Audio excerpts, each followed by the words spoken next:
군사 독재 시절에 교회 안에 개인 구원이냐 사회 참여냐 신학적 논쟁이 아주 심했습니다. 개인 전도냐 사회 선교냐 서로 갑론을박을 했었죠. 근데 오늘날 그러한 논쟁이 사라져 버렸습니다. 사회 구원을 이야기하는 사람들, 사회 참여를 이야기하는 사람들, 사회 선교를 이야기하는 사람들이 결국은 인본주의화 되면서 교회로부터 외면을 당하기 때문에 그렇습니다.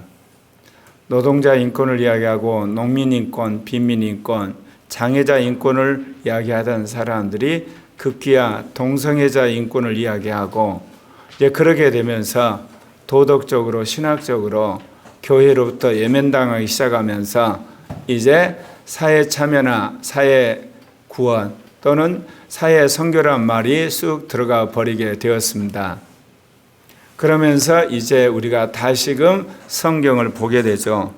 근데 여러분 성경에서 확인하는 삼위일체 하나님의 경륜은 시대마다 다릅니다. 특별히 여러분 구약 성경을 한번 보시기를 바랍니다. 그렇습니까? 하나님이 선지자를 보냅니다. 그리고 끊임없이 이스라엘 민족을 하나님께서 강권적으로 보호해 주신 걸 우리는 볼 수가 있습니다. 그리고 끊임없이 주님이 하시는 이야기가 이방신 섬기지 말라는 이야기입니다.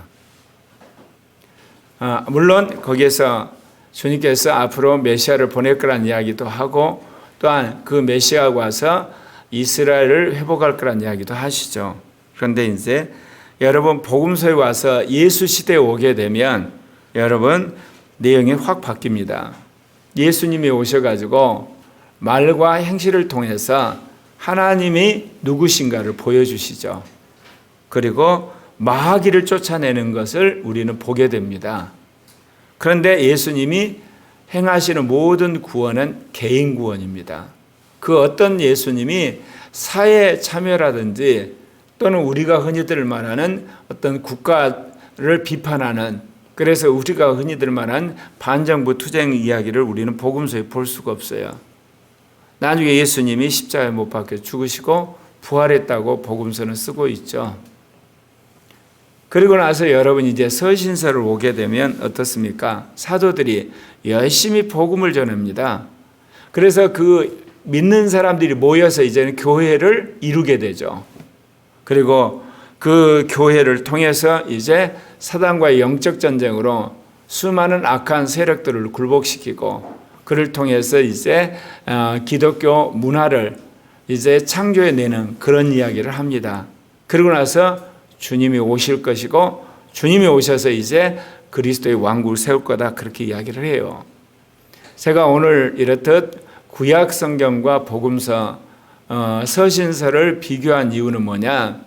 시대적 경륜에 따라서 하나님이 하시는 일이 다르고 하나님의 종인 선지자와 예수님과 사도들의 사명이 달랐다는 겁니다. 그럼 그것이 오늘날 우리가 말하는 개인 구원, 사회 참여나 또는 개인 전도, 사회 선교 이것과 무슨 상관이 있냐? 상관이 있죠. 여러분 수많은 사람들이 기독교는 하나님 나라를 위해서 일해야 된다고 이야기를 하죠. 사실 그 이야기가 그럴싸하지만 사실 그 내막을 들어보면 그거 거짓된 신학이에요. 왜냐하면 타락한 인간들 속에서 하나님 나라를 이룰 수가 없어요. 여러분 보셨죠? 우리나라 해방돼서 이승만 대통령이 자유민주공화국 세웠는데 여러분 장기 독재로 타락했어요.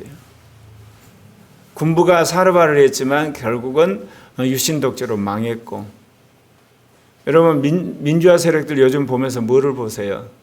얼마나 부패하고 타락했습니까? 이 땅에서 인간이 하는 그 어떤 것으로도 하나님 나라 이룰 수가 없습니다. 그래서 신약 성경에서 주님이 하나님 나라 이루라고 말 안 했습니다. 하나님 나라의 복음을 전하는 것이지 하나님 나라 이루는 거 아니에요. 저도 한때는 인간이 구원을 받고 개인 구원을 하고 사회 참여를 이야기할 때 하나님 나라는 말이 그럴싸했어요. 하나님 나라를 이루어야지. 나중에 보니까 그게 잘못된 신학이란 걸 알겠어요. 하나님의 나라는 예수님이 오셔서 완성하세요. 그럼 우리는 뭐냐? 개인적으로 예수를 믿고 거듭나고 교회를 세우고 교회가 기독교 문화를 세움으로 하나님의 영광을 드러내고 그리고 오실 그리스도에 대한 증언을 하는 거예요. 여러분 분명히 그걸 아셔야 돼요. 왜냐하면 인간이 타락했는데, 부패했는데, 인간이 원죄의 노예인데 어떻게 하나님 나라를 이룰 수 있습니까? 심지어 예수 그리스도를 믿고 거듭났고 하나님의 자녀라는 교회 안에서도 온갖 죄와 허물과 부패가 있는 거 여러분 보시죠. 왜냐? 예수를 믿고 성령으로 그들이 거듭났어도 여전히 원죄가 있잖아요. 육신이 있고 옛사람이 있고, 그리고 세상을 사랑하고, 그리고 율법적이고. 그런데 어떻게 하나님 나라를 구현했다고 할 수가 있나요?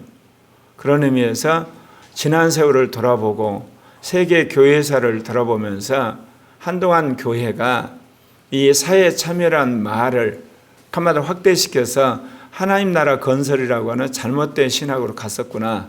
요즘 그것을 확연하게 느끼게 됩니다. 오늘 여러분들에게 이 개인 구원과 그리고 사회 참여라고 하는 시대적인 그런 말씀들, 그런 말씀을 다시금 예수 그리스도 안에서 재조명하면서 이제 아들이 하나님을 따라서 살았던 것처럼 우리는 예수를 믿음으로 행해야 된다는 제목으로 말씀드리려고 합니다. 첫 번째, 예수가 하나님을 따라 행하듯이 우리는 예수를 믿음으로 행합니다. 여기서 여러분이 잘 구분하셔야 돼요. 예수님은 아버지를 따라서 행했어요. 우리는요, 예수님을 믿음으로 행하는 거예요. 아들은 아버지를 따라서 행했어요. 그냥 따라서 행한 거예요. 그러나 우리는 믿음으로 행하는 거예요. 오늘 말씀에 보면 요한복음 5장 19절에 그러므로 예수께서 그들에게 이르시되 내가 진실로 진실로 너에게 이르노니 아들이 아버지께서 하시는 일을 보지 않고는 아무것도 스스로 할 수 없나니. 그러니까 아들은 아버지가 하시는 일을 보고 따라서 행했다고 이야기합니다. 아버지께서 행하신 그것을 아들도 그와 같이 행하느니라. 여러분 이 말씀을 들으면 대번에 어떤 질문이 생길 거예요.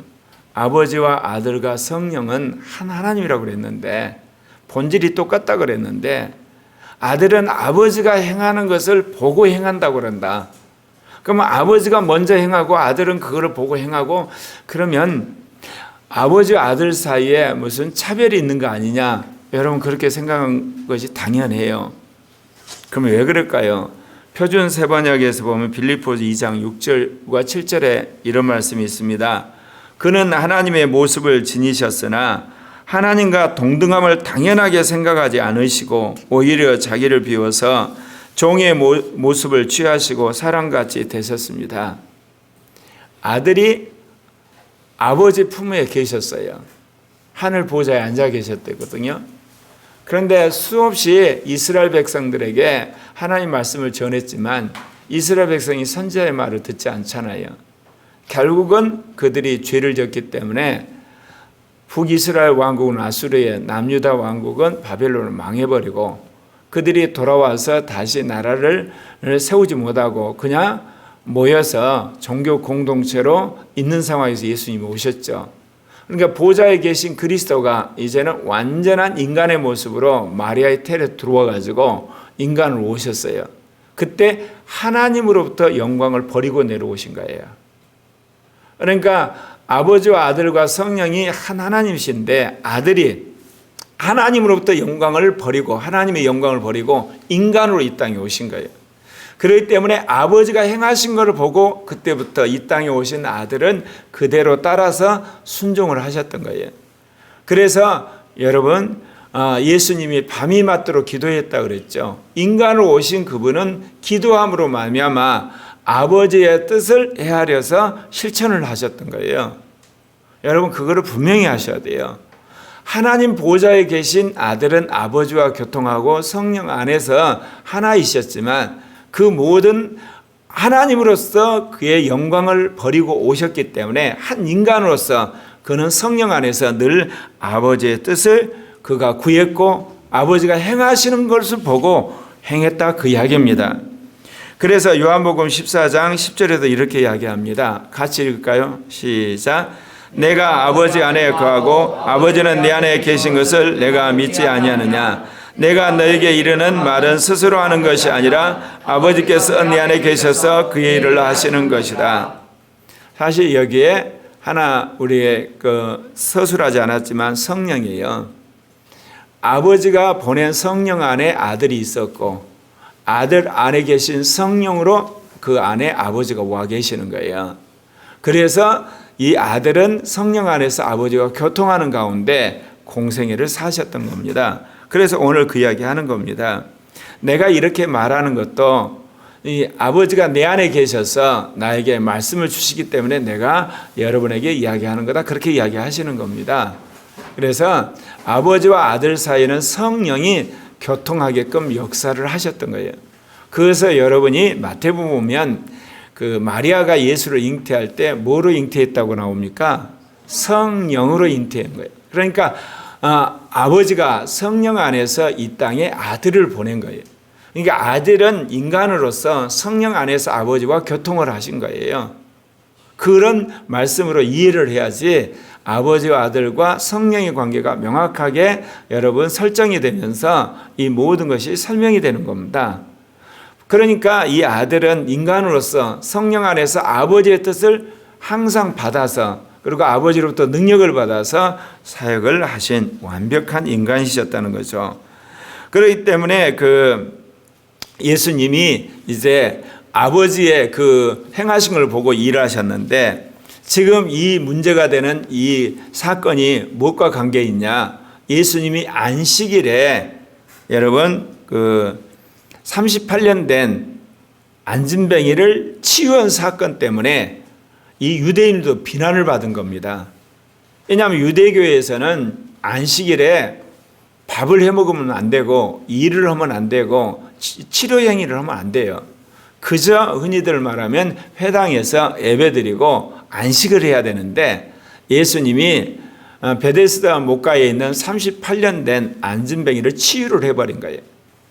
그러니까 유대교 지도자들이 화가 난 거예요. 안식일에 해서는 안 될 일을 했다는 겁니다. 그때 예수님이 그 이야기를 하신 거예요. 아버지가 일을 행하시니까 나도 일을 행한 거다.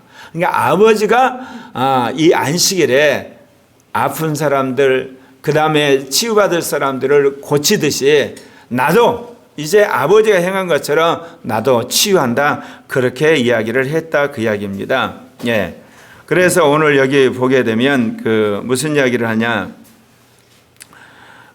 내가 아버지 안에 거하고 아버지께서 내 안에 계심을 믿으라. 그렇지 못하겠든 행하는 그 일로 말미암아 나를 믿으라. 그러니까 예수 그리스도께서 성령 안에서 그 아버지의 인도를 따라서 그가 사역을 하셨다 그 이야기입니다.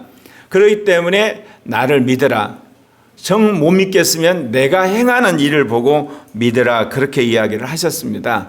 그러면 공생애 가운데 예수님이 하신 일이 뭡니까? 표준 세번역에 보면 마태복음 4장 23절입니다. 함께 같이 읽겠습니다. 시작. 예수께서 온 갈릴리를 두루 다니시면서 그들의 회당에서 가르치며 하늘나라의 복음을 선포하며 백성 가운데서 모든 질병과 아픔을 고쳐주셨다. 예.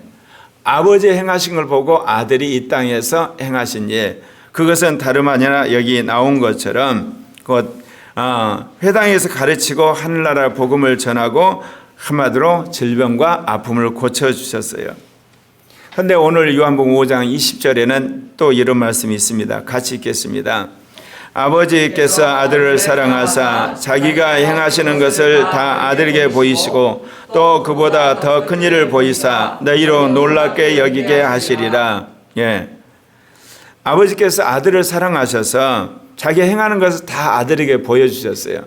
아들이 성령 안에서 그것을 이제 보고 이제 행하셨는데 오늘 특별히 말씀해 보면 더 큰 일을 보이사 너희로 놀랍게 여기게 하시리라.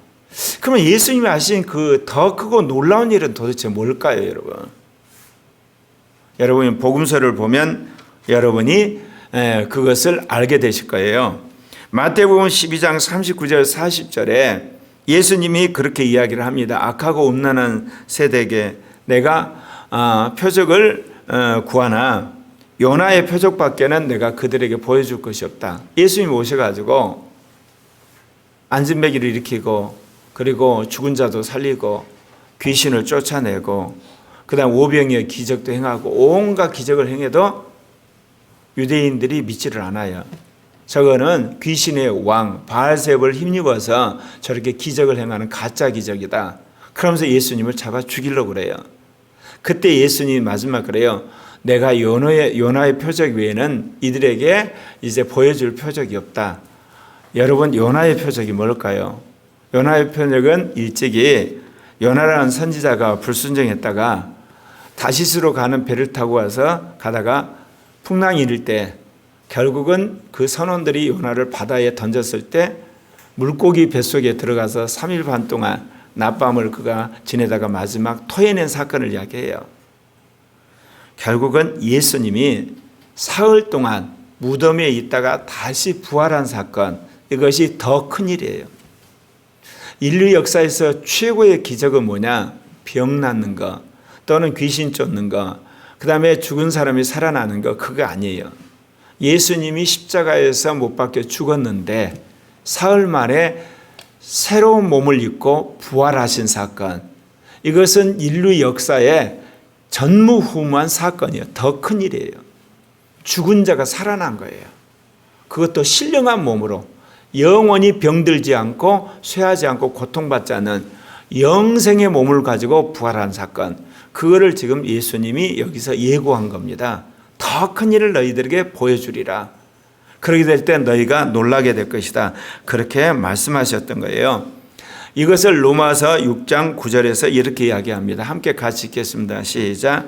이는 그리스도께서 죽은 자 가운데서 살아나셨음에 다시 죽지 아니하시고 사망이 다시 그를 주장하지 못할 줄을 아미로다. 죽은 자 가운데 살아나신 거예요. 이것은 여러분, 나사로가 무덤에서 환생한 건 달라요. 그냥 다시 옛날 몸을 가지고 살아난 게 아니라 신령한 몸으로, 죽지 않은 마음으로, 그야말로 영원히 사는 몸으로 부활하신 거예요. 이것이 기독교가 전하는 복음의 핵심이에요. 예수님이 우리를 위해 십자가에 죽으셨는데, 그래서 사흘 동안 무덤에 있었는데 사흘 후에 당신은 신령한 몸으로 부활하셔서 우리에게 성령을 주시는 주님이 되셨고 이제 하늘나라로 가셨다. 그분이 이제 세계 선교가 끝나면, 성경이 성취되면, 사단의 권세가 다 꺾어지면 다시 오셔서 이 땅에 그리스도의 왕국을 세울 것이다. 이게 성경이 말하고 기독교가 2000년 동안 증거하는 복음이에요. 그러니까 여러분이 교회를 다니는데 다른 건 다 믿어져도 이거는 믿으셔야 돼요. 거꾸로 다른 건 다 믿는데 이게 안 믿어졌다. 그 사람 천국 못 가요. 꼭 기억하셔야 돼요. 이게 예수가 나를 위해 십자가에 죽고 사흘 만에 부활하셔서 우리를 살려주는 주님이 되셨고 우리에게 성령 주시는 분이 됐다는 거, 그거를 여러분 믿으셔야 돼요. 그럴 때 여러분이 하나님의 자녀가 되고 천국의 백성이 되는 줄 믿습니다. 두 번째는 하나님이 심판하지 않고 예수에게 심판하는 권세를 주셨다, 그렇게 이야기합니다. 아니, 하나님이 심판을 안 하시고 그럼 누가 심판한다는 거예요? 예수가 심판하신다는 거예요. 그러면 하나님이 심판하면 예수님도 심판하고 예수님 심판하면 성령도 심판하는 거 아니냐? 맞습니다. 그런데 예수님 심판하는 권세를 가지신 이유가 뭐냐? 당신이 이 땅에 인간으로 왔는데 끝까지 아버지에게 순종을 했기 때문에 아버지가 아들에게 이 심판하는 권세를 줬다, 그 이야기입니다. 요한복음 5장 22절 같이 읽겠습니다. 시작. 아버지께서 아무도 심판하지 아니하시고 심판을 다 아들에게 맡기셨으니. 좀 이상하잖아요. 하나님 아버지가 아무도 심판하지 않고 아들에게 심판을 맡겼다. 하나님 그러면 심판하는 권세를 포기했다는 뜻일까? 이게 뭘까요? 아들에게 심판하는 권세를 줬다는 이야기는 인간의 영생과 영멸, 인간이 천국 가느냐 지옥 가느냐 그 재판권을 아들에게 맡겼다, 그런 뜻이에요.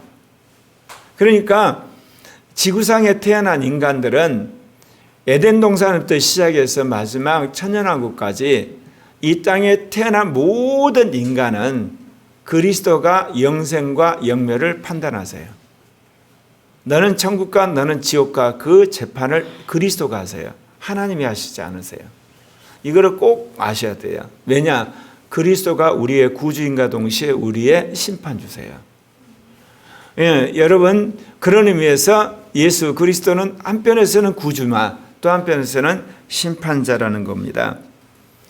짧은 시간이지만 오늘 간단히 종말에 대해서 이야기하려 합니다.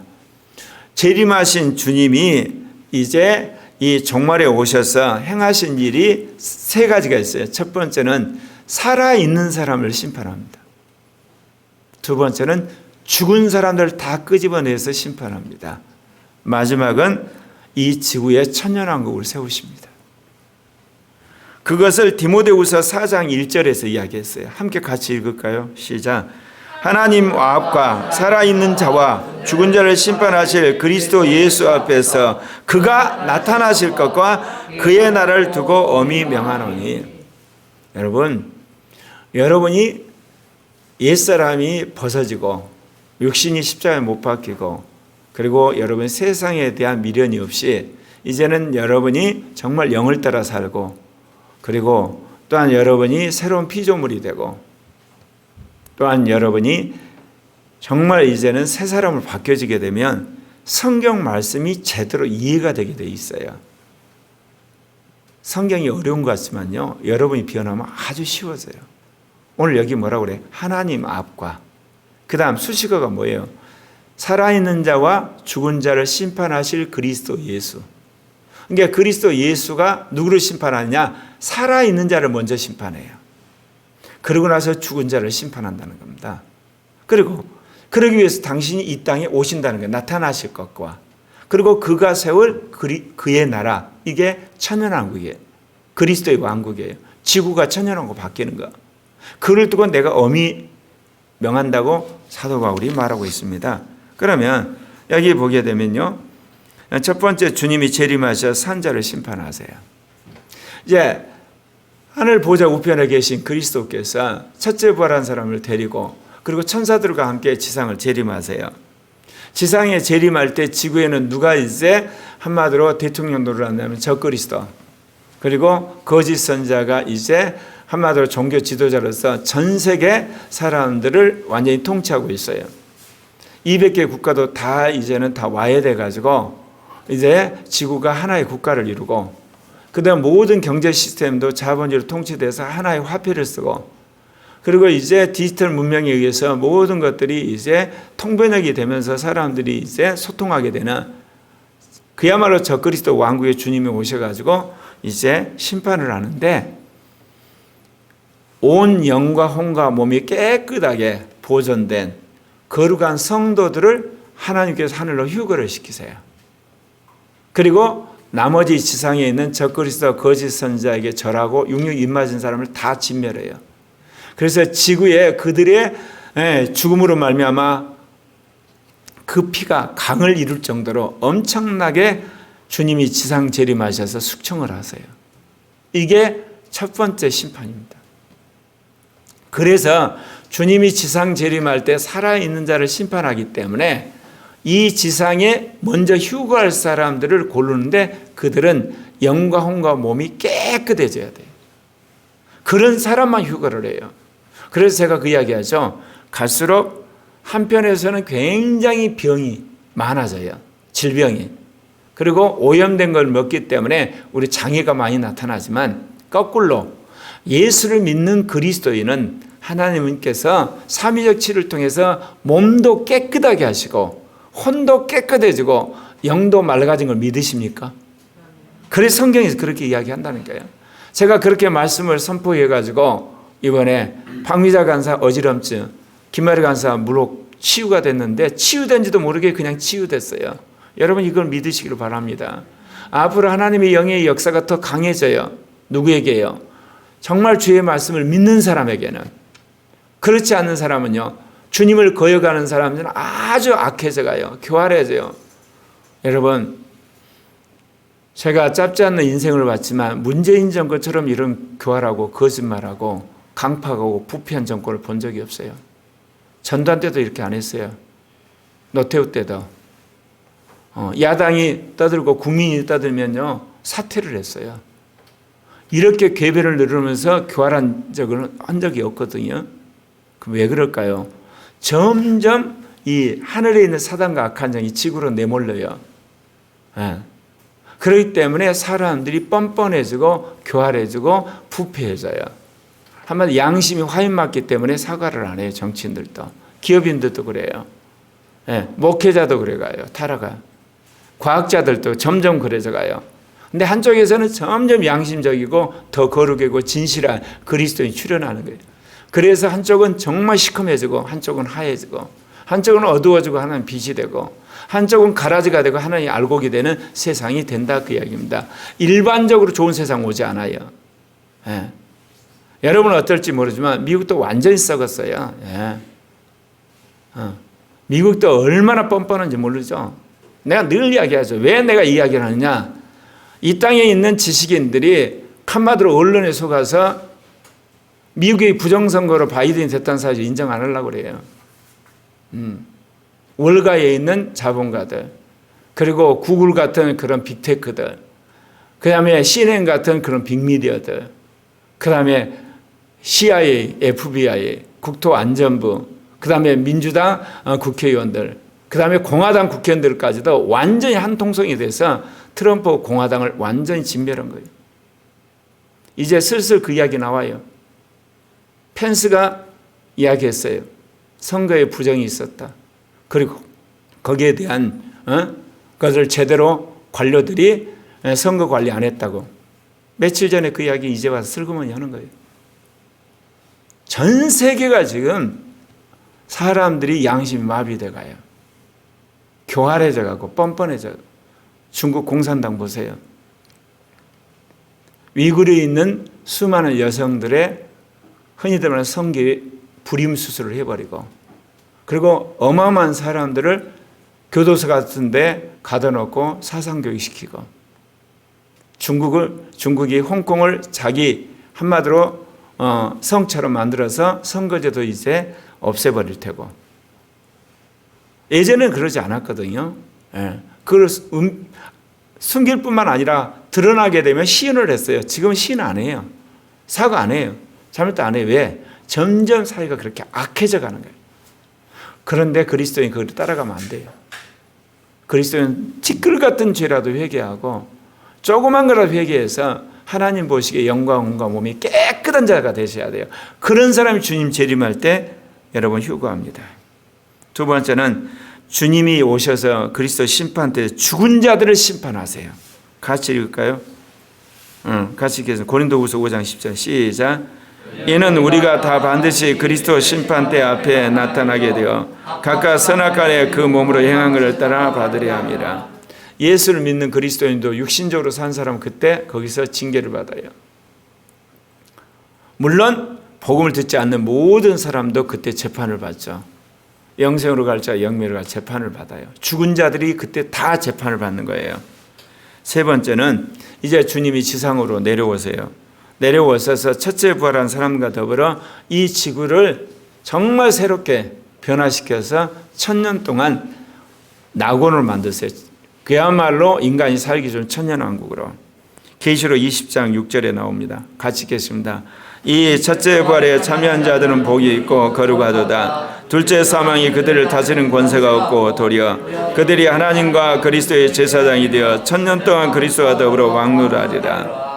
그래서 이 천년왕국이 끝나고 나면 지구가 사라져요. 하늘도 다 사라지고 그리고 나서 새하늘과 새 땅이 만들어지거든요. 그럼 여러분들 그런 생각해요. 뭐 하려고 주님이 오셔서 없애버릴 천년왕국을 그렇게 통치하실까? 의문이 들지 않아요? 천년왕국을 다스리다 마지막에 이걸 다 불태워버리거든요. 지구뿐만 아니라 온 우주를 다 불태워버려요. 하늘을. 그리고 나서 새하늘과 새 땅에 새 예루살렘이 만들어지는데 자 여러분 아담이 타락함으로 말미암아 뭐가 부패해졌죠? 만물이 더러워졌어요.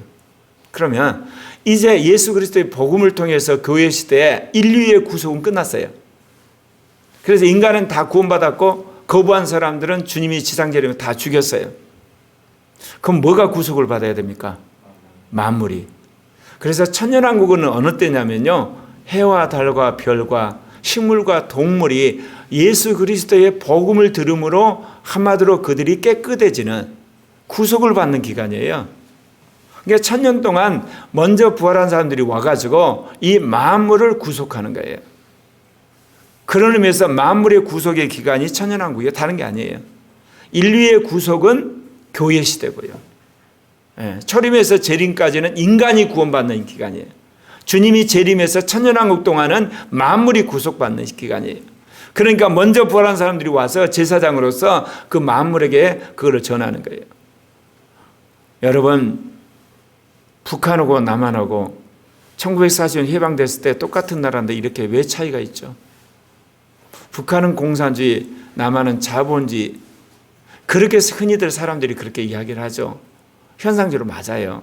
그런데 북한은 그야말로 하나님을 거역하는 반기독교인 사상과 그런 이념이 지배하기 때문에 그 땅이 저주를 받은 거고, 이 땅에는 복음이 역사를 하기 때문에 하나님이 역사를 하시는 거예요. 예수 그리스도의 구속이 인간을 구원할 뿐만 아니라 만물을 소생하게 해요. 축복을 받아요. 제가 그런 이야기 했죠. 이제 문재인 정권이 망하고 김정은 정권 망하고 복음으로 한국이 통일이 되면 여러분 또 망할 나라가 있어. 누가 망하겠습니까? 일본이 망합니다. 우리가 일본보다 앞서가는 강대국이 됩니다. 그랬을 때 일본이 통곡을 하면서 회개하고 예수를 믿게 될 날이 와요. 그때 한국의 수많은 선교사들이 일본에 가서 일본 사람을 회개시키고, 그때 또 너무 망할 나라가 있죠. 정확히 말하면 망할 당이 있죠. 중국 공산당. 중국이 망해요.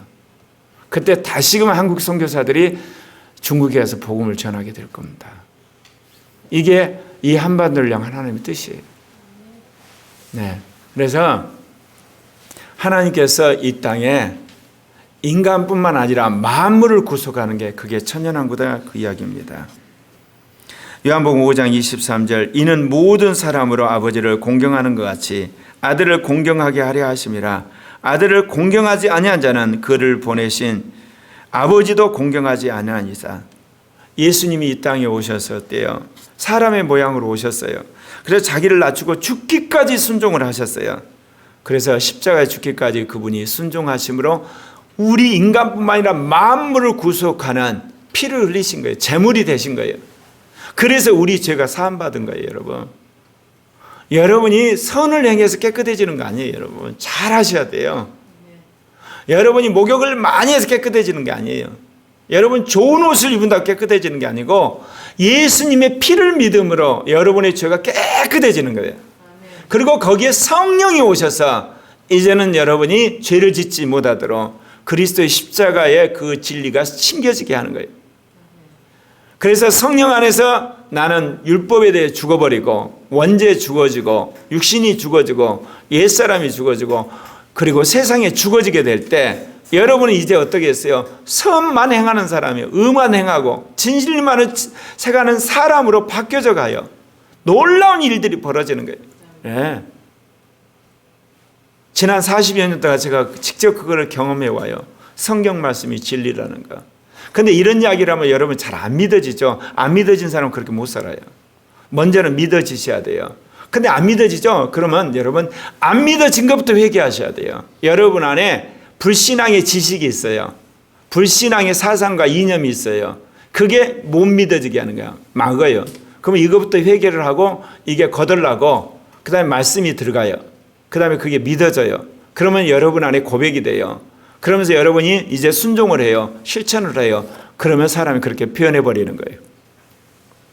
표준 세 번째 빌립보서 2장 8절 같이 함께 읽겠습니다. 시작. 그는 사람의 모양으로 나타나셔서 자기를 낮추시고 죽기까지 순종하셨으니 그 십자가에 죽게 하셨습니다. 빌립보 2장 9절 10절. 그러니까 무슨 일이 벌어졌습니까? 시작. 그러므로 하나님께서 그를 지극히 높이시고 모든 이름에 뛰어난 이름을 그에게 주셨습니다. 그리하여 하늘과 땅이와 땅 아래에 있는 모든 것들이 예수의 이름 앞에 무릎을 꿇고 모두가 예수 그리스도는 주님이시라고 고백하며 하나님 아버지께 영광을 돌리게 하셨습니다. 예. 그래서 주님이 부활하셔서 이제는 하나님 보좌 우편에 계십니다. 그래서 모든 만물을 이제 굴복시키고 모든 인간을 굴복시키러 재림하시는 겁니다. 세 번째, 하나님이 죽은 자를 살리듯이 예수도 믿는 자를 살리십니다. 아버지께서 죽은 자들을 일으켜 살리신 같이 아들도 자기 원하는 자를 살리니라. 사람을 살리고 죽이는 권한은 아버지에게 있었던 거예요. 근데 아버지에 있는 권한을 이제 십자가에 죽고 부활한 예수에게 줬어요. 그렇기 때문에 완전한 인간인 그 예수가 이제 사람을 살리고 죽일 수 있는 권한을 행사하게 됐다, 그 이야기입니다. 요한복음 11장 25절 26절에 보면 예수님이 그런 이야기를 해요. 예수께서 이르시되 나는 부활이요 생명이니 나를 믿는 자는 죽어도 살겠고 무릇 살아서 나를 믿는 자는 영원히 죽지 아니하리라. 이것을 내가 믿느냐. 그래서 우리가 지금 예수를 믿는 거예요. 우리가 부모에게 태어난 이 생명이라는 것은요, 장례식 치르면 끝나는 생명이에요. 숨 쉬고 여러분 이 땅에서 먹고 기동하고 일하고 그리고 결혼하고 공부하고 그래서 서로 이게 교제하고 여행 다니고 하다가 여러분 숨 끊어지면 끝나요. 그 생명은. 그런데 예수가 준 생명은 영원해요. 나중에 여러분 몸까지 다시 부활을 시켜요. 그래서 하나님과 더불어 영원히 살게 하는 그 생명. 근데 그 생명이 원래 누구한테 있었냐? 아버지한테 있었어요. 근데 아버지한테 있는 생명을 누구한테 줬어요? 예수한테 줬어요. 그 예수 안에 있는 이 생명이 예수를 믿는 우리 안에 들어온 거예요. 이게 성경이 말하는 진리입니다. 그래서 요한복음 11장 43절 44절에 보면 예수님이 죽은 나사로한테 나오라 그래요. 그러니까 나사로가 이 붕대를 칭칭 매는 상태에서 나왔어요. 그러나 그 나사로는 어떻게 됐나요? 다시 죽었어요. 그러면 왜 나사로를 무덤에서 살리는 기적을 행했냐? 훗날 사람들이 이렇게 부활할 것을 보여주기 위해서 예표로 나사로를 무덤에서 주님이 살려낸 거예요. 그러나 나사로는 부활한 게 아니에요. 죽었던 사람이 그냥 환생한 거예요. 생명이 들어와가지고 다시 이제 사람으로 살아났고 때가 돼 그는 죽었어요.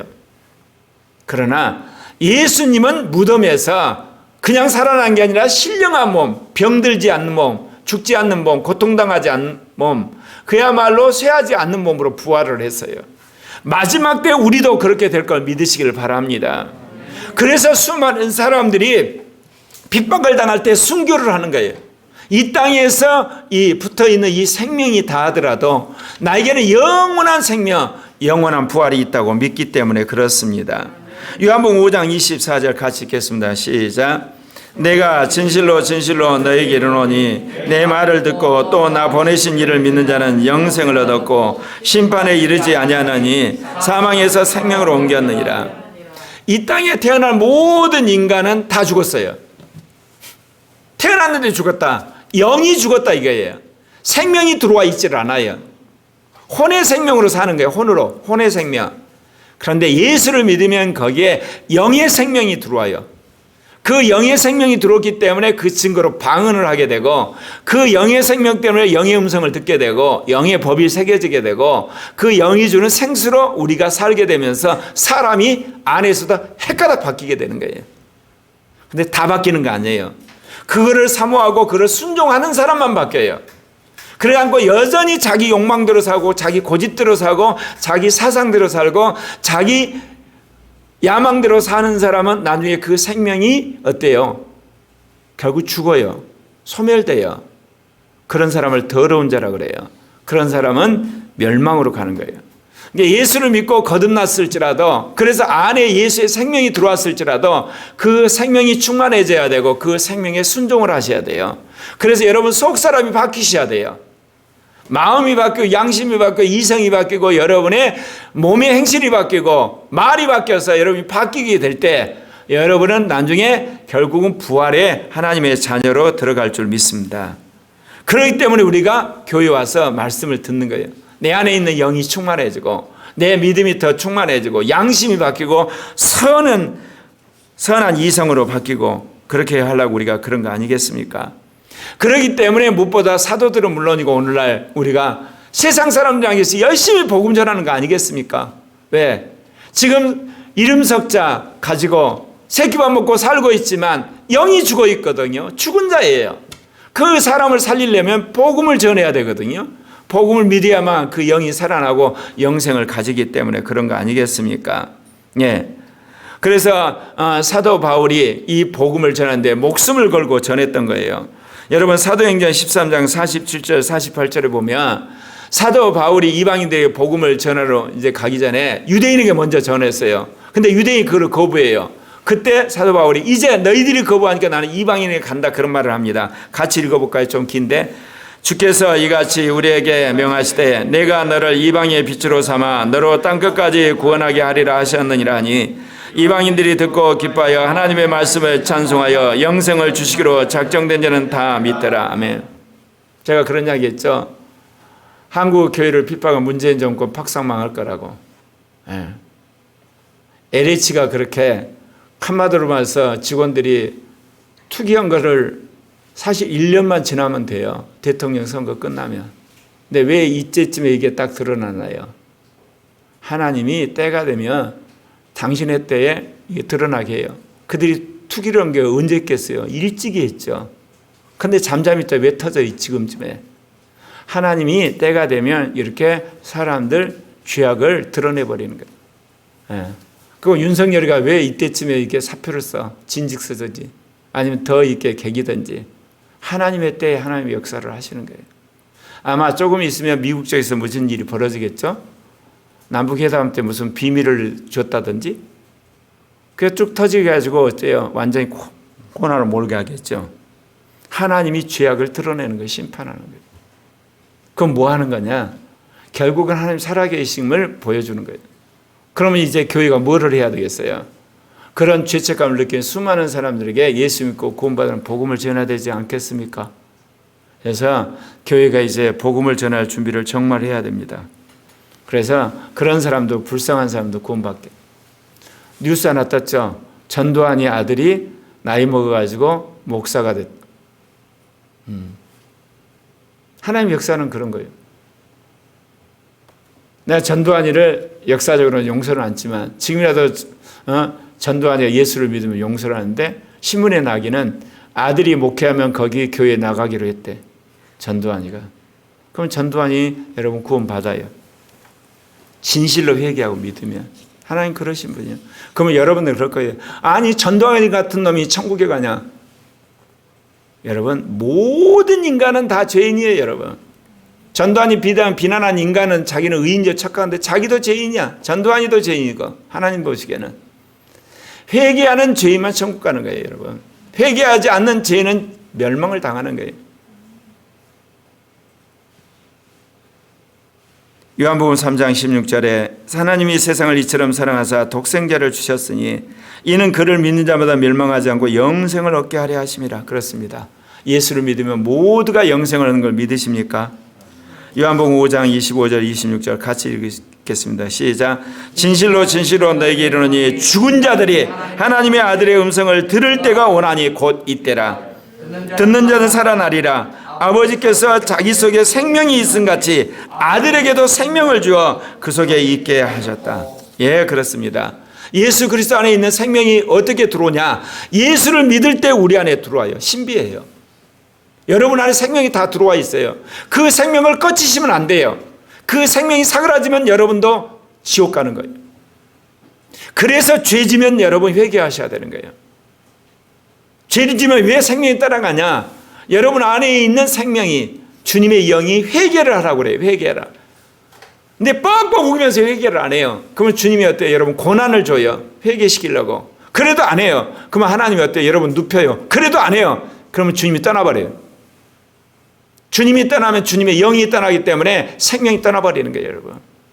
그래서 수많은 사람들이 그런 이야기 했죠. 예를 들면 조상 제사를 지르면 지옥 간대. 거짓말하면 지옥 간대. 음란한 짓 하면 지옥 간대. 그렇게 하면 예수 믿는 사람도 다 지옥 가야 돼. 그래서 지옥 가는 게 아니에요. 죄를 졌는데 성령이 회개하라고 그러는데 회개를 안 해요. 너 잘못했으니까 너 이제 결단하라고 하는데 안 해요. 너 그렇게 살면 안 된다는데 그걸 뻑뻑 우기는 거예요. 뻑뻑 우기는 거예요. 그러면 나중에 성령이 떠나버리는 거예요. 그래서 여러분 지옥 가는 거예요. 죄를 져서 지옥 가기보다 죄를 지져가는 성령을 대적하니까 성령을 회복하니까 성령이 떠나버리시는 거예요. 여러분. 그러니까 여러분 사람들 앞에 자존심이 있어가지고 회개를 않더라도 혼자 있을 때 성령 안에서 회개를 하셔야 돼요. 여러분. 그것도 안 하면 여러분 인생 그냥 끝나는 거예요, 여러분. 네 번째, 이방인은 그리스도 심판대에서 영생과 영멸이 결정됩니다. 특히 이 아시아 문화권, 일찍이 교회가 세워지지 않은 이 문화권에 사는 사람들이 가장 관심사는 복음 전파되지 않을 때 죽은 사람은 어떻게 되냐? 우리나라 가면 세종대왕 어떻게 되냐? 을지문덕 어떻게 되냐? 그러잖아요, 여러분. 김유신이 어떻게 되냐? 하나님이 알아서 천국 아니면 지옥으로 보내게 했지만 성경에서 뭐라고 이야기하냐? 요한복음 5장 27절에 또 인자됨으로 말미암아 심판하는 권한을 주셨다. 그래서 주님이 심판하는 권한으로 지상 재림하셔서 이 살아있는 사람을 다 심판한 이후에 주님이 하늘로 다시 올라가세요. 올라가셔서 그리스도 심판대 앞에 죽은 사람들을 다 불러내요. 죽은 영혼들을. 그리고 재판을 하세요. 예. 근데 재판을 하는데 놀라운 사실은요, 이 재판석에 같이 앉아있는 사람들이 있어요. 증인으로서. 그게 여러분 요한계시록 20장 4절에 나와요. 같이 읽을까요? 시작. 내가 보자들을 보니 거기 앉은 자들이 있어 심판하는 권세를 받았더라. 예수님이 심판장으로서 앉아 계신, 재판장으로 앉아 계신데 그 옆에 같이 앉아 있는 사람도 있어요. 이게 누구냐? 이 땅에 거룩하게 살았던 성도들, 먼저 부활한 사람들이 그래요. 그래서 여러분 사도 바울이 고린도전서 6장 2절 3절에서 하는 이야기가 있어요. 같이 읽을까요?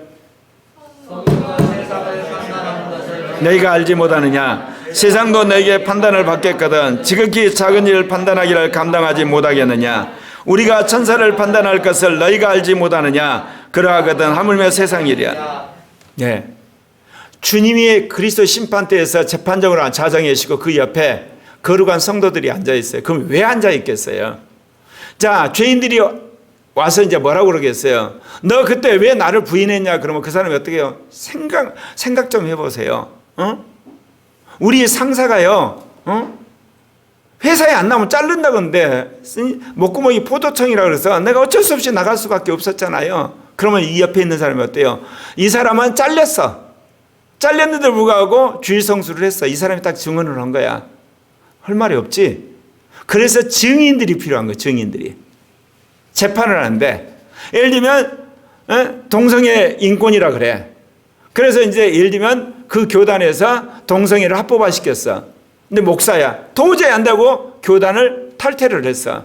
그러다 보니까 재산이고 뭐고 다 놔두니까 알거지가 돼서 교회를 다시 개척하다 보니까 자기가 일하면서 목회를 시작한 거야.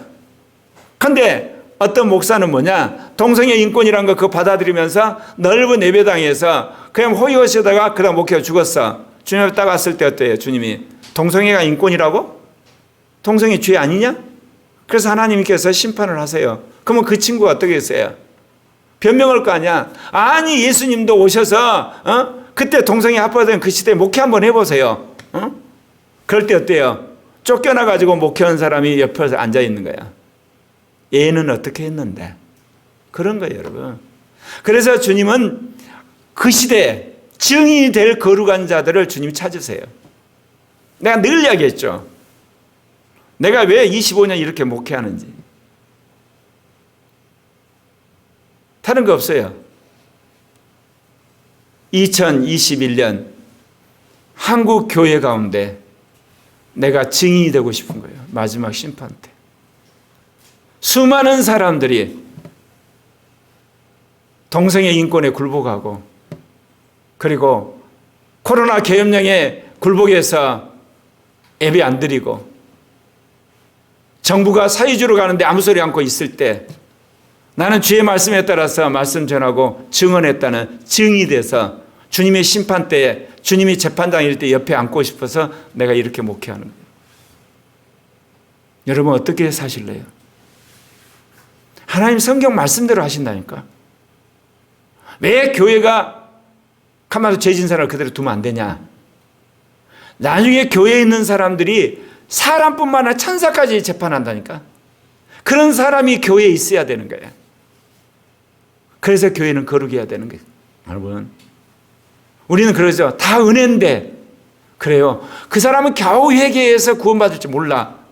그러나 그런 사람은 재판석에 앉아서 재판할 때 증인이 될 수는 없어요.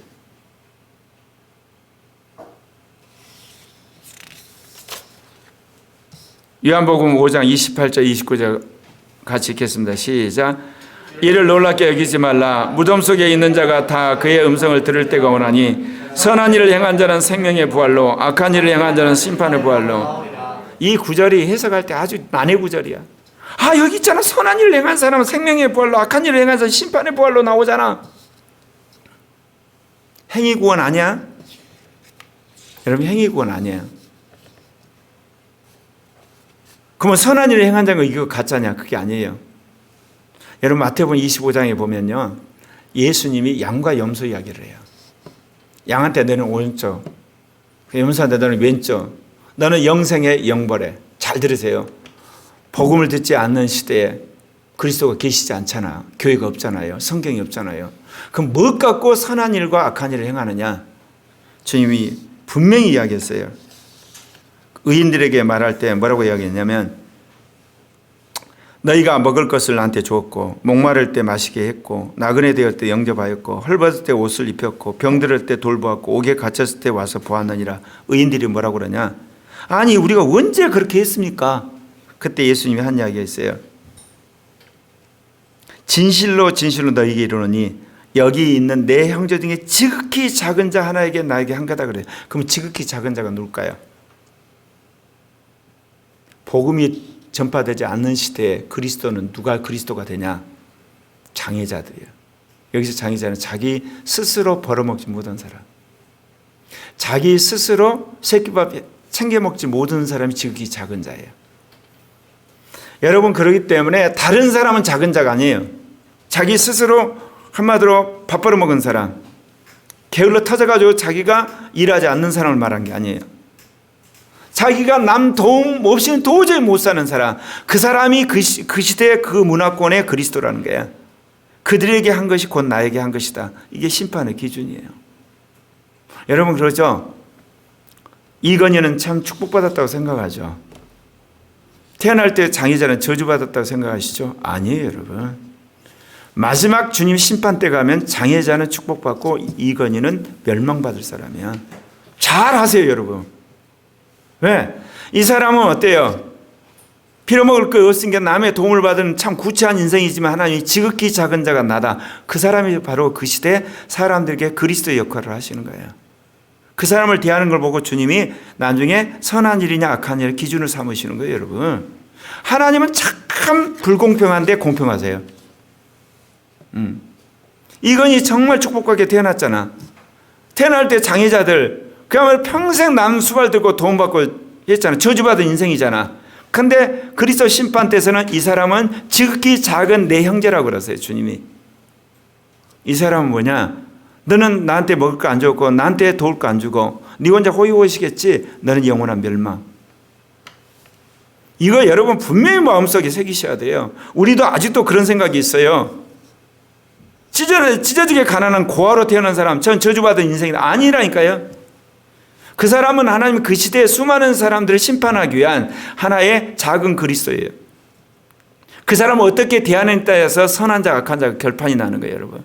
그래서 여러분, 짜장면 한 그릇 안 먹더라도 가다가 장애자들 있으면 호주머니에 여러분 넣어드려. 아시겠죠? 자기는 신나게 퍼먹고, 부페 먹고, 가서 그것도 부족해서 또 먹고, 그러면서 정말 장애자들 가는데 여러분 돈 한 푼도 안 주는 그런 강팍한 그리스도인 그런 인간들 어디다 써먹어요 여러분. 주님 명확히 이야기하십니다. 이제 로마서 2장 6절부터 8절 말씀 읽겠습니다. 시작. 하나님께서 각 사람에게 그 행한 대로 봉하시되 참고 선을 행하여 영광과 존귀와 썩지 아니함을 구하는 자에게 영생을 하시고 오직 당을 지어 진리를 따르지 않고 불의를 따른 자에게 진노에 분별하시라. 이게 복음을 듣지 않는 사람들을 심판한 기준이에요. 기도 제목 말씀드리려고 합니다. 1 그러면 여러분 읽으십시오. 시작. 1. 생각나는인데. 2. 3. 예, 이 시간 이 세 가지 제목 놓고 잠깐 기도하도록 하십시다.